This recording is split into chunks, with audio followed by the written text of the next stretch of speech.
primero y después de Europa hacia América.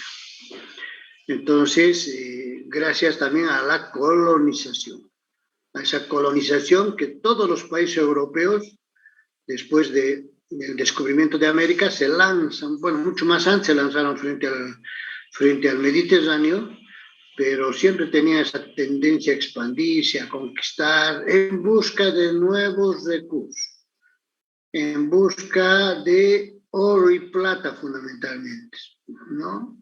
Ese era el propósito. Entonces, se utilizó evidentemente las colonias como proveedores de recursos y se generaron circuitos comerciales, rutas turísticas, perdón, rutas marítimas también se llama del turismo, y que se explotó hasta donde se podía, ¿no? Como han podido ver varios siglos las colonias, pero también eso generó poco a poco condiciones para que los países se independicen, ¿no? Por ejemplo, la independencia de Estados Unidos con patrimonio netamente inglés, ¿no? Entonces, esa corriente del mercantilismo, en economía la conocemos como una política económica que le permitía a los estados europeos ser más ricos y más poderosos. ¿Qué antecedentes hay de la escuela mercantilista históricos? ¿Sí? El mercantilismo se da en una transición del feudalismo al capitalismo. Quiero que recuerden, la historia en general nos dice que ha habido el periodo de la esclavitud, ha habido el periodo de los terratenientes, el feudalismo, ¿sí? Digamos, del capitalismo, ¿no? Y del socialismo, ¿no? Entonces, estamos hablando entre el feudalismo rumbo al capitalismo industrial, de ese tipo estamos hablando, un periodo histórico. Entre esos siglos XVI, XVII y la primera mitad del siglo XVIII, como hemos manifestado en la anterior diapositiva. ¿Cuáles fueron las causas que se dio inicio a esta corriente, a estos nuevos pensamientos, a estas nuevas, a este denominado etapa mercantilista? La aparición de estados nacionales modernos, ¿ya? Es decir, monarquías absolutas. Los estados en Europa se empezaron a consolidar, mucho más antes estaban muy peleados en Europa, había clanes, familias, guerras entre regiones, ¿sí? Y entonces se empiezan a agrupar y forman estados-naciones que se van consolidando. Por ejemplo, una estado-nación de los francos que van consolidando Francia, los estados-nación de los arios que van consolidando Inglaterra, ¿no? Y así se van formando los estados-naciones. Y a la cabeza de esos estaban los reyes, las monarquías, toda esa pirámide de reyes, condes, vizcondes, etcétera, etcétera, era digamos, la clase dominante. Y junto a ellos, no quiero que se olviden nunca, la iglesia. ¿Ya? Otro aspecto que dio causa a esta parte mercantilista en Europa es la destrucción del sistema feudal y de las ideas medievales. Se empieza a superar el esclavismo, también se empieza a superar el feudalismo. Y alguien dirá, ¿pero qué es el feudalismo, licenciado? Es cuando el terrateniente deja a sus siervos la tierra, le arrienda, le cobra impuestos, le alquila, ¿ya? Entonces empieza poco a poco a superarse también esa etapa del feudalismo. Y todas esas ideas medievales, ¿no? En algún libro leía, la Edad Media ha sido una de las más florecientes y de transición, no solamente, digamos, en el aspecto comercial, sino también en el aspecto cultural. Aquí es donde se desarrollan varios qué sé yo, obras de arte importantes en el mundo. Otra causa es la intensificación del comercio y de las actividades económicas dentro de Europa y hacia afuera de Europa, ¿no? Hacia las colonias especialmente. Es la aparición, muchos autores ya han coincidido, del modo capitalista. Por eso se le llama a esta época el capitalismo mercantil, que no está aquí anotado, que sería bueno que usted siempre, al explicar cualquier tema, agarren un cuadernito y anoten otras cosas que se va a explicar. Aparece el modo capitalista. Y varios autores coinciden en que se denomina posteriormente el capitalismo mercantil. Otra causa que dio a esta era es los nuevos descubrimientos geográficos. No solo en América, digamos, se va a otras regiones a hacer y a colonizar, en realidad, de parte de los europeos. También otro aspecto es los vínculos entre el Estado y el comercio. Si bien el Estado protegía a los comerciantes, ¿a cambio de qué? De impuestos, a cambio de apoyo a la monarquía, etc. No se metía, pero en la parte económica del Estado. Sí, en forma se llama Estado gendarme, se llama. De ser un Estado protector, así, al comercio, a esas grandes caravanas de comercio que se daban entre Occidente y Oriente. ¿Ya?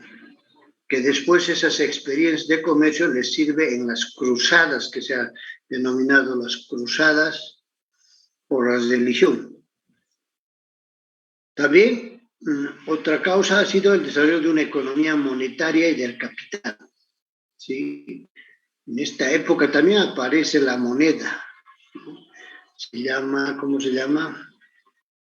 Moneda basada no se llamaba patrón, basada, no sé, en tener en un país más oro y después otro país en tener más plata.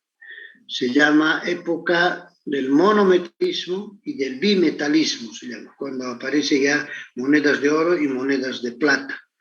Monometalismo de oro y bimetalismo de oro y de plata en realidad. Empieza a desarrollarse poco a poco la utilización de la moneda y poco a poco empieza a aparecer el billete, los bancos, etc. Desarrollo del Renacimiento, que es esto en la parte cultural, y del protestantismo. El protestantismo, algunos entenderán, siempre ha habido cristianismo, se llama, y algunos países dicen, no, es de diferente forma, especialmente los ingleses, varios países europeos, los franceses, etc., dicen, no, creemos en Dios, pero de esta forma, de esta otra manera, ¿no? Entonces empieza la Iglesia Católica, que trataba de ser única, empieza a separarse, y hoy en día ya se conoce como la Iglesia Católica, la Iglesia Evangélica, la Iglesia Cristiana, etcétera, etcétera.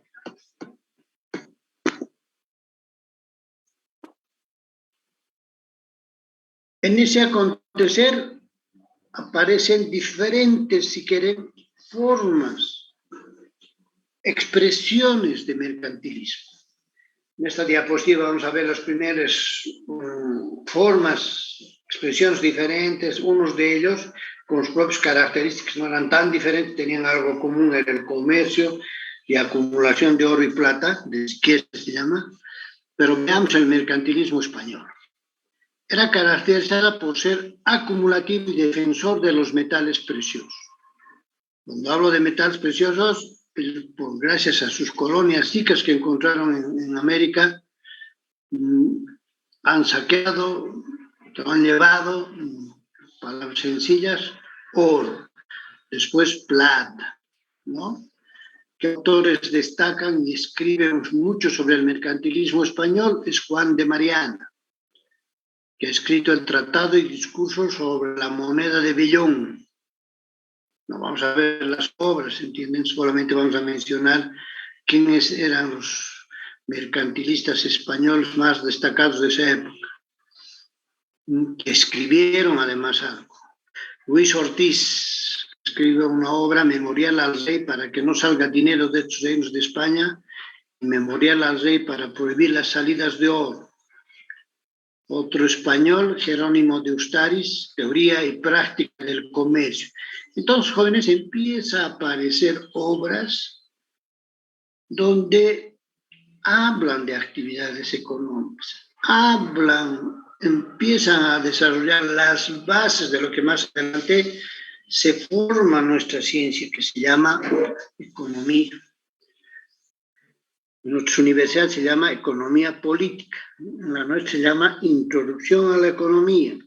Legalmente antes se hablaba de economía política, ¿sí?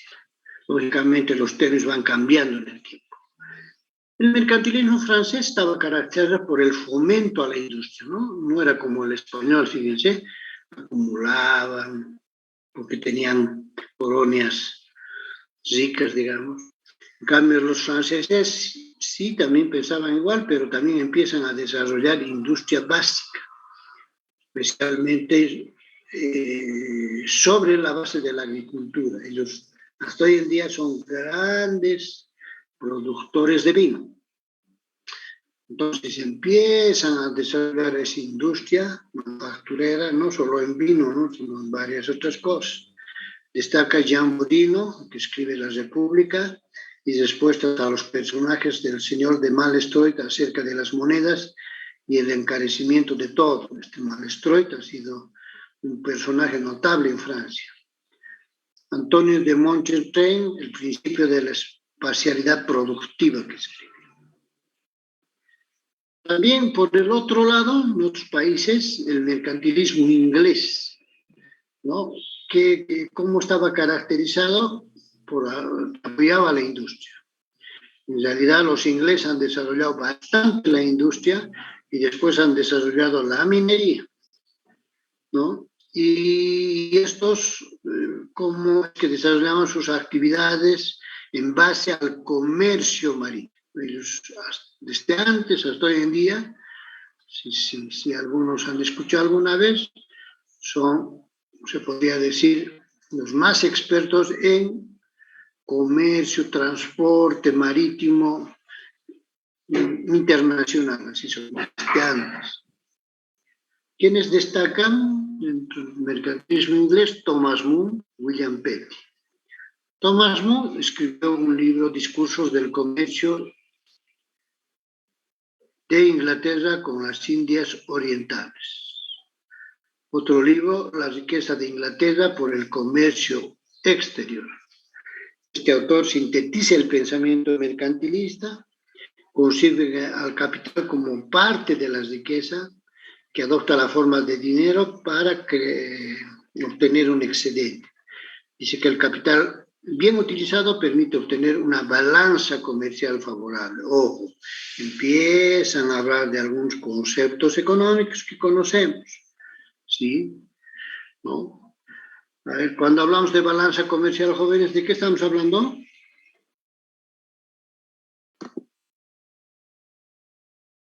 Geraldine, ¿de qué estamos hablando?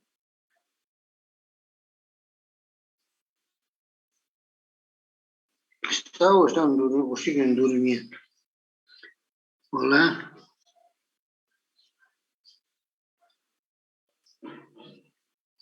¿Hay comentarios? Pensé que mi micrófono estaba apagado. Licenciado, estábamos hablando del mercantilismo, de los ingleses, del mercantilismo inglés que han desarrollado más el comercio de ellos, las industrias. Y empiezan a introducir conceptos, decíamos, sobre la balanza comercial. ¿Qué es la balanza comercial? Lo que mide, o sea, ¿cómo sería? ¿Cómo sí, está bien. Lo que mide, o sea, ¿cómo sería? Ay, me estoy confundiendo. Las exportaciones y ¿qué más? Las importaciones. El superávit, eso, ¿no? Claro, puede haber superávit, déficit, ¿no? Pero realmente es ¿no? Algo que ve, que se presenta, que registra, si quiere, no queremos todavía técnico, primeras clases no son, los movimientos de exportaciones y de importaciones. Sí, van a ver que esta materia se va a complementar con macro, ¿no? Porque igual en macro van a hablar de esto, pero en macro van a hablar más técnicamente, así es. Y en balanza comercial. Y yo siempre les voy a pedir, disculpe nuestra presidenta siempre que participe, porque poco a poco seguramente voy conociéndoles a todos. William Petty funda la estadística, uno de los primeros que desarrolla la estadística, y no coincide con Thomas Moore, pero plantea, este es muy tajante, dice, los comerciantes no producen nada, y que la agricultura por medio de la renta sobre la tierra produce verdaderas riquezas. ¿Qué dicen ustedes? ¿Será verdad eso? Los comerciantes no producen nada, dicen. Solo los agricultores, claro, porque esa vez se daba más importancia a la agricultura, entiendan, la agricultura ha sido una primera actividad económica desde antes, no se olvide. ¿Es cierto? ¿Coinciden con William Petty o no? ¿Qué dicen ustedes? ¿O los comerciantes son los que generan riqueza? ¿Qué dicen? A ver quién va a hablar. Es que lo que pasa es Ambos que no generan tengo... riqueza, licenciado.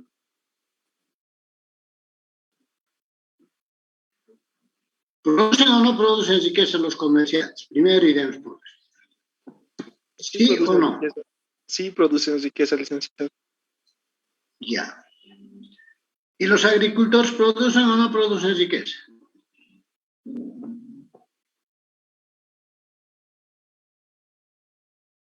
También producen, ¿no? Ya no nos olvidemos. Pero, ¿cuál es la actividad de un comerciante especialmente? El intercambio de bienes. Participa como agente de intercambio, ¿sí o no? Es el mediador, no se olvide. Porque el comerciante, si no compra de alguien, ¿qué cosa va a vender? ¿No es? Compra de alguien que produce y vende eso que produce. Y en medio de eso se hace su riqueza. ¿Cómo se hace pero su riqueza? A ver, no entiendo todavía eso. A ver, ilústrenme, yo entiendo lógicamente, pero quiero que participen un poco en esta mañana rápidamente, nada más. ¿Cómo se genera su riqueza de ellos?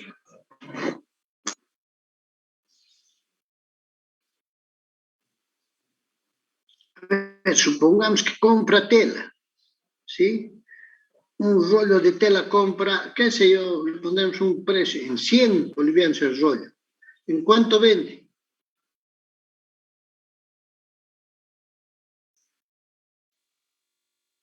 Vende más caro, en 120, no sé, pero va ganando algo, una plusvalía de lo que vende. Ya. Digamos, mínimamente, ¿cuánto quiere ganar el comerciante? Mínimamente. Digamos, 100 compra, en 105 nos venderá, ¿qué dice? No, porque el transporte y cosas demás, yo creo que el doble, un poco menos, un 50% más incluso. Ya, por ahí vamos, ¿ve? No es que vende en 105, no, ni en 110. Mínimamente va a querer ganar cuánto y la ley le permite 30%, ¿sí o no? Entonces, nos va a querer vender 130. Pero resulta, ¿cómo se genera su riqueza? Siempre tienen que pensar de los comerciantes. Y Oruro está lleno de comerciantes. Siempre tenemos nosotros algún comerciante familiar, lo que sea, ¿no? Y bueno, y gana bien, ¿no? Como dice el compañero, mínimamente le mete su 50%, ¿ya? Entonces no va a vender en 130, va a vender en 150. Entonces ese excedente va generándose, ¿qué cosa? Su riqueza se va acumulando, entiendan eso, ¿ya? Yo a veces voy al mercado y algo quiero comprar y como gran cosa me quieren rebajar 5 bolivianos. Porque siempre en el mercado va a haber en muchas cosas, funciona la demanda y la oferta, jóvenes. Siempre es así. No en todo, pero en algunas cosas. Entonces me dice, no, ¿cómo? Pues que yo lo quiero vender en 130 y usted me quiere pedir 5 pesos. Que les baje, no le puedo bajar 5, es 5 pesos estoy ganando, me dice. Le miro yo con una mirada profunda y no le creo que va a ganar 5 pesos, ¿no? Porque está ganando 5 pesos y al poco rato le vienen y les recogen un auto último modelo, el que gana 5 pesos, ¿no? Entonces, ahí se genera la riqueza, eso me quiero desde antes. El comerciante es un agente no deseable en la sociedad, así. En muchos países, en Europa, cuando hay saqueos, cuando hay guerras, cuando hay rebeliones, a los que más les atacan son a los comerciantes. No les respetan tanto a los comerciantes, ¿ya? Porque el comerciante se aprovecha de algo cuando hay escasez, entiendan eso. Económicamente estamos siempre hablando nosotros. No tenemos nada contra los comerciantes, ya les he dicho. ¿No? Es un agente necesario, pero a la vez en la sociedad indeseables, ¿no? Pero hay también comerciantes justos, hay comerciantes que ganan lo que tienen que ganar, así les digo. En la pandemia, por ejemplo, muchos nuevos comerciantes han aparecido, ¿sí? Nos han hecho talco o no con los medicamentos, nos han hecho talco, han cobrado lo que han querido, ¿ya? Y vamos haciendo, pero no, las farmacias no, hasta las farmacias nos han hecho. La farmacia le llegaba algo, por afuera hacía vender en el triple, en el cuatriple, en el quintuple, nos hacían vender medicamentos que requeríamos, imagínense, para la salud, ¿no? Entonces, el comerciante es comerciante, más un caballero comerciantes. Bueno, volvemos a lo que decía Petty. Entonces Petty decía, no, esto no produce nada, decía, los que producen son los agricultores, más adelante vamos a ver, son los que hacen industrias. Creo que tenía razón nomás este caballero, pero estos comerciantes los necesitamos, entiendan. Es un agente que es necesario en la economía, o si es un intermediario que no puedo prescindir de este. No puedo prescindir. Es como se dice, el mal necesario. Bien, ¿qué dicen los mercantilistas italianos? Estos parten de otro tipo de ideas. Daban mucha importancia estos a las importaciones, claro, porque si ven, no había colonias italianas. Los italianos lo único que han llegado a colonizar fuerte es en la Argentina, si se dan cuenta. ¿No? Por esa parte han llegado a colonizar, ¿no? Al último incluso, ni siquiera al principio. Entonces, no han sido, como les diría, no han tenido notables, buenas colonias, etc. Los que se han agarrado mayormente era Portugal y España, y al norte los ingleses. Los demás han agarrado pequeños países que les ha dado muy poco, digamos, riqueza como tal a los países. Pero ¿quién destaca? Antonio César. Este estaba con sus ideas directos a obtener un excedente de exportaciones e identifica 4 factores que determina, eso sí, anótense, no está en la diapositiva, el saldo de la balanza comercial. ¿Ya? ¿Cuáles son esos 4 factores? Que dice, vamos a obtener mejor saldo de la balanza comercial si hay más producción, más cantidad de industria, si hay mejor calidad de la población. Nos hablaban de mano de obra, si hay amplitud de las operaciones comerciales, o sea, un comercio más libre, y reglamentaciones gubernamentales. Rápidamente veamos lo que decían estos italianos. Los italianos jóvenes tenían otras ideas, fomentaban que en Italia se tenga más, como diríamos, las familias sean numerosas. Se fomentaba que las familias tengan 6, 7, 8, 10, 12 hijos. ¿Sí? ¿Por qué? Porque ellos veían como mano de obra, veían una familia. ya mano de obra barata, así como los chinos, así. Entonces así veían. Entonces decían, no, y la tuya familia, la mía familia, así. Otro concepto ellos tenían, ¿ya?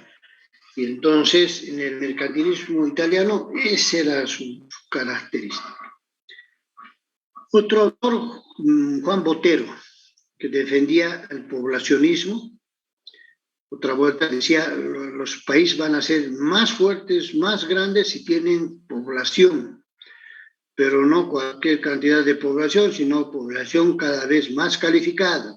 De otra manera ellos pensaban también, pero seguían las ideas mercantilistas, ¿no? Él estudia, Botero, problemas demográficos, problemas sectoriales entre la industria y la agricultura, etc. Pero ya no se habla netamente de comercio, fíjense, los ingleses ni los italianos no hablan netamente de comercio, sí los españoles. Digamos, ¿qué principios fundamentales hay del mercantilismo? Uno de los principios, empezamos por la parte superior, es el oro y la plata son la forma más deseable de las riquezas. Ya les he dicho, cuando tenían colonias los países europeos, ¿qué pretendían? Acumular, saquear, llevárselo el oro y la plata. Así. Y otro principio, el nacionalismo. Decían, yo soy de Francia, decían, yo soy de Inglaterra, yo soy de Alemania. Los alemanes no tocan mucho pito aquí, sí, en la Segunda Guerra Mundial hacen hincar a medio mundo, pero se crea también ese nacionalismo en todos los países europeos. Otras ideas, otro principio es la importación, ¿no? La importación, decía, debe ser libre de impuestos de materia prima. Claro, ¿qué pretendían? Que a las importaciones de materia prima no se le grave con ningún impuesto para seguir produciendo otros bienes, esa era su idea. Otro principio, el colonialismo y el monopolio eran importantes en el comercio. Decían, hay que seguir colonizando, pero hay que monopolizar el comercio, lo que hace España. ¿Ya? España en Europa dice, va a salir por un solo puerto, creo que sería por el puerto de Sevilla, y va a entrar todas las, qué sé yo, las exportaciones, sí, las exportaciones, las importaciones por el puerto de las Indias, que era en Colombia. Solo esos puertos eran autorizados. No se entraba por donde sea, ni se salía por donde sea. Ya esas ideas, había ese principio de ellos. Se oponían a los peajes, a los impuestos internos, ¿no? Entiendan que entre países, cuando yo llevo a otro país, se pagaba un peaje, se llamaba, como un impuesto de impuestos regionales. No se pagaba algún impuesto.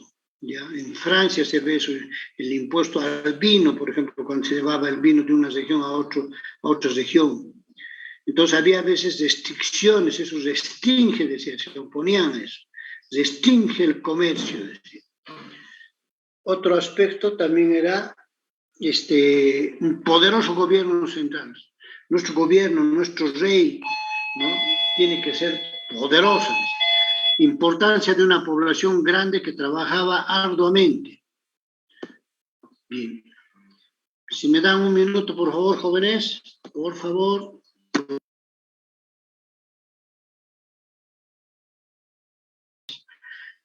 Bien, ¿qué contribuciones perduran en la corriente mercantil hasta hoy en día, en algunos de los casos?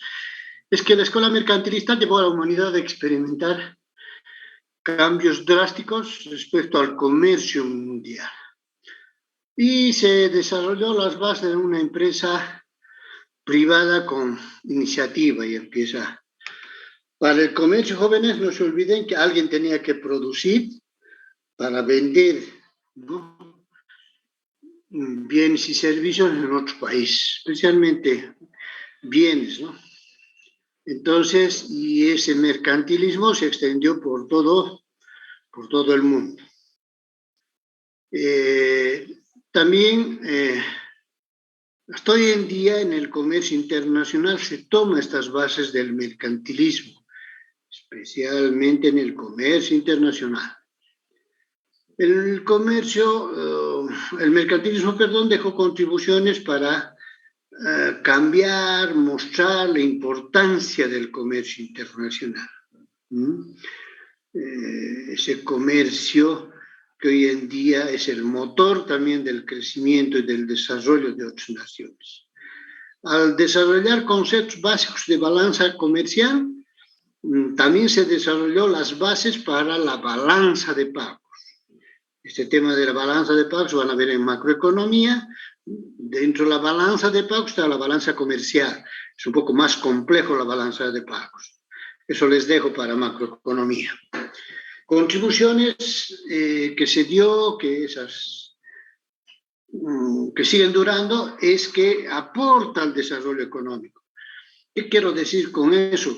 Quiero decir que el comercio, jóvenes, a una nación contribuye a que se desarrolle. En el caso de Bolivia, por ejemplo, como somos un país mediterráneo, nos frena un poco más el desarrollo. Imagínense que tuviéramos mar, acceso al mar, nuestro comercio sería más intenso y produciría bienes a menor precio. Siempre quiero que entiendan los estudiantes de economía que el tema de ser país mediterráneo nos infringe muchos costos para sacar nuestros productos.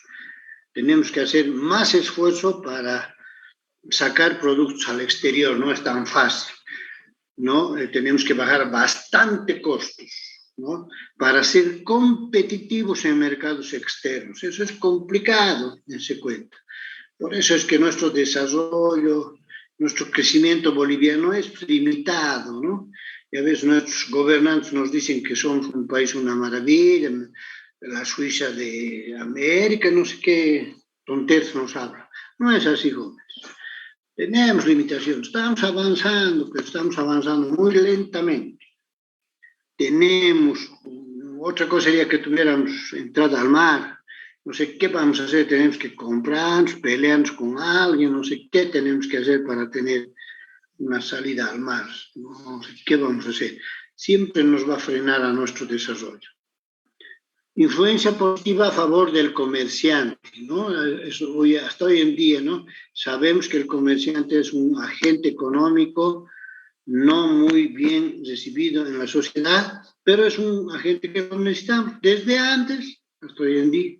Seguramente en el futuro lo mismo.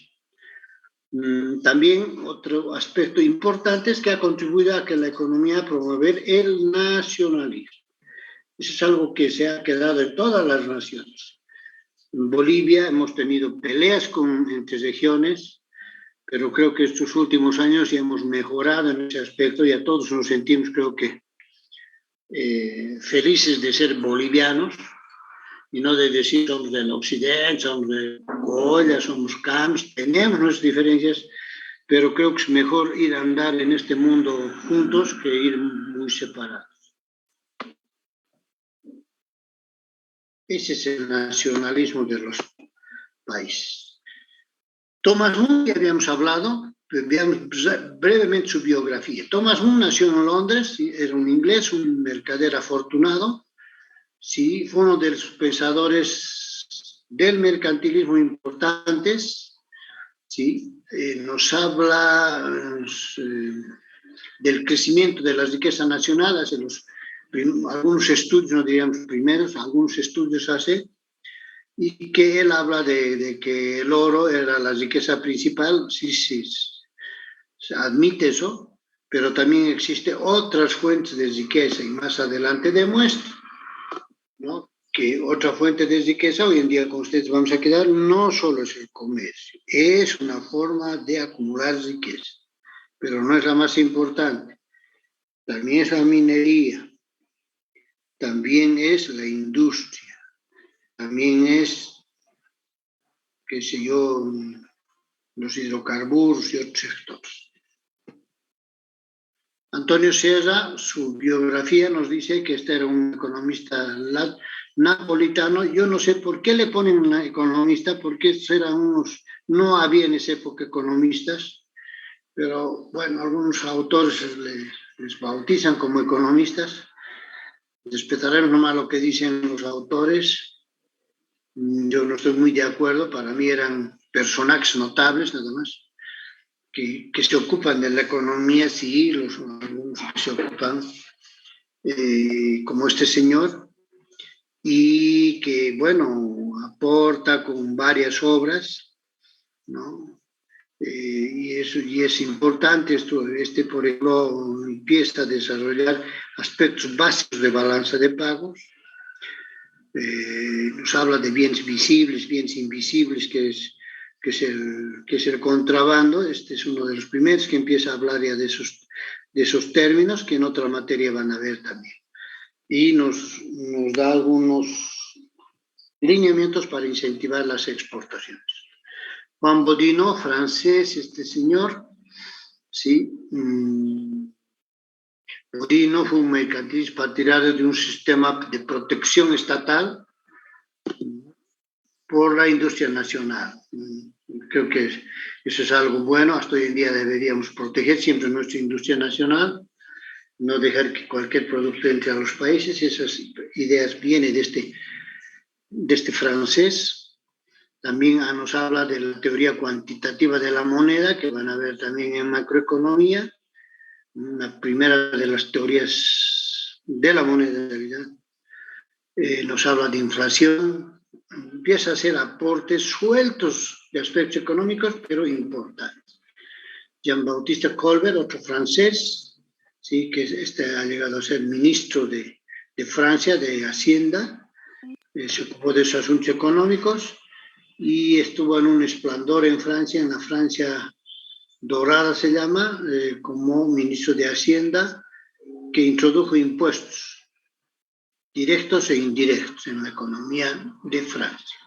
Charles Davenant, otro político inglés, sus estudios eran de orden más liberal y también escribió algo sobre tópicos mercantilistas.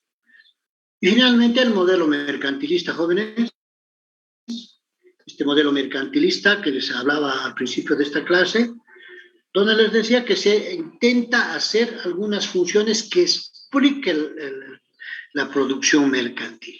Una de estas es esta, que vamos a ver, la función del ingreso nacional.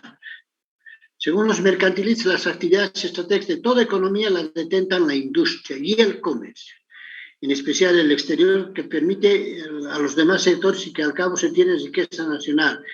Se plantea, y el ingreso nacional está en función de Q, que es la producción física lograda, o sea, la producción que conocemos, y el saldo del comercio exterior. Exportaciones menos importaciones.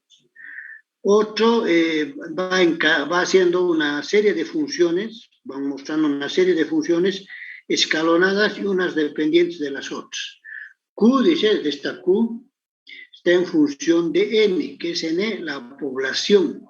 Es una función creciente de N, de R, los recursos naturales explorables, ¿ya? Y de la productividad, aquí aparece un concepto. Y es una función, como diríamos, inversa del salario real y de la tasa de interés. Es decir, vamos a ver que la población está en función directa para obtener más producción. Los recursos naturales están en función directa, se obtiene más producción. La productividad está en función directa o creciente, se llama, de la producción. Y está en función inversa de los salarios reales. ¿Qué quiere decir eso? Que si el salario real sube, la producción baja, eso quiere decir inversa. Si la tasa de interés sube, la producción baja. Son algo lógicos y razonables.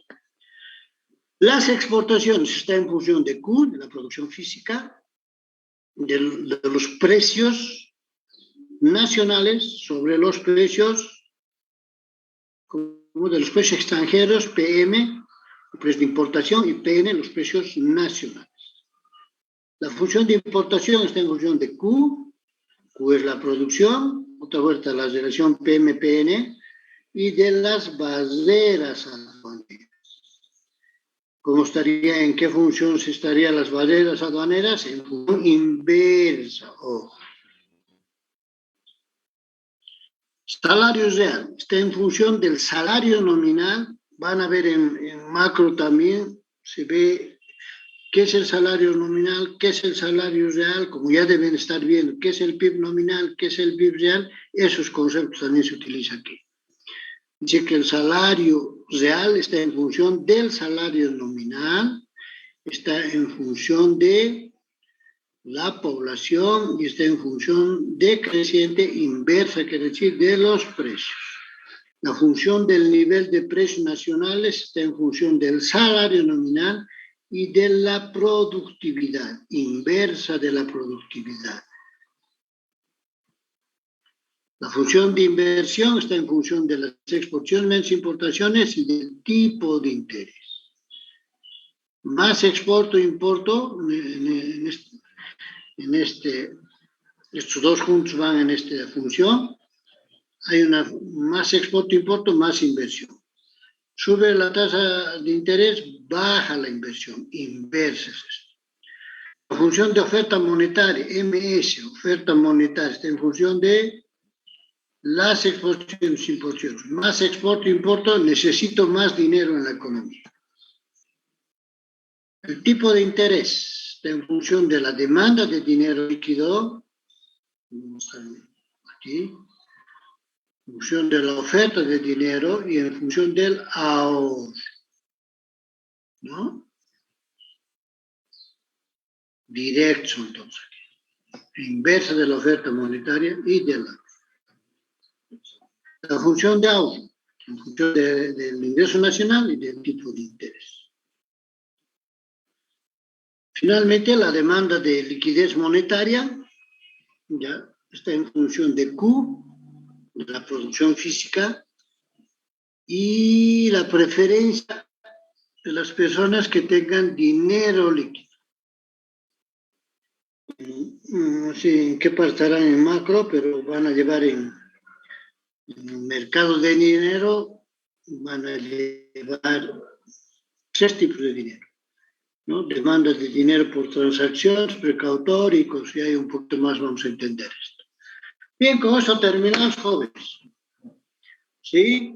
¿Alguna pregunta? ¿Algún comentario? Hemos dicho que no vamos a llamar... Hola, soy Sofía y les contaré.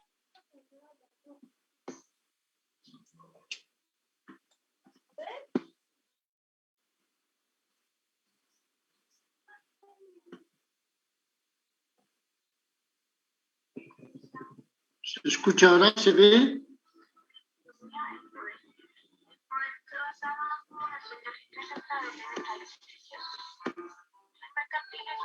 Sí, Lina, ya se ve.